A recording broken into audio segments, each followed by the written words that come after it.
مارکہ حق کو کور کرنے والے صحافی کہتے ہیں کہ مارکہ حق نے ثابت کر دیا کہ پاکستان امن چاہتا ہے، مگر جنگ مسلط کی جائے تو جواب ایسا دیتا ہے کہ دشمن نسلوں تک یاد رکھتا ہے۔ سلمان علی نے کہا کہ فیلڈ مارشل سید عاصم منیر کی قیادت میں پاکستان کی مسلح افواج نے دشمن کے ہر غرور کو خاک میں ملا دیا۔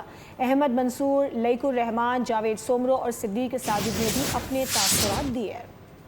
مارکہ حق آپریشن بنیانو مرصوص کا 1 سال مکمل ہوا تو دنیا نے دیکھا کہ فیلڈ مارشل سید عاصم منیر کی قیادت میں پاکستان نے دشمن کا ہر غرور خاک میں ملا دیا۔ مارکہ حق کے دوران پاک فضائیہ کے شاہینوں نے صرف دشمن کا غرور ہی خاک میں نہیں ملایا بلکہ رافیل کے ذریعے جو بھارت کا ایک برتری کا خواب تھا اس کو بھی چکنا چور کیا۔ اور فتح 2 راکٹ سسٹم نے دشمن کو واضح پیغام دیا ہے کہ پاکستان جب بھی جواب دیتا ہے تو درست وقت اور درست نشانے پر دیتا ہے۔ بھارتی اہداف، عزائم اور خطے میں بالادستی کے خواب سب بنیاد مرصوص میں زمین بوس ہوتے ہوئے دیکھے اور دنیا نے خطے میں طاقت کا توازن بدلتے دیکھا۔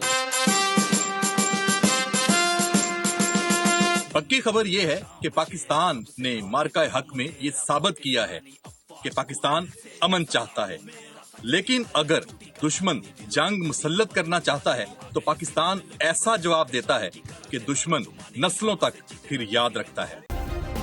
سبسکرائب کریں اور بیل دبائیں تاکہ کوئی خبر رہ نہ جائے۔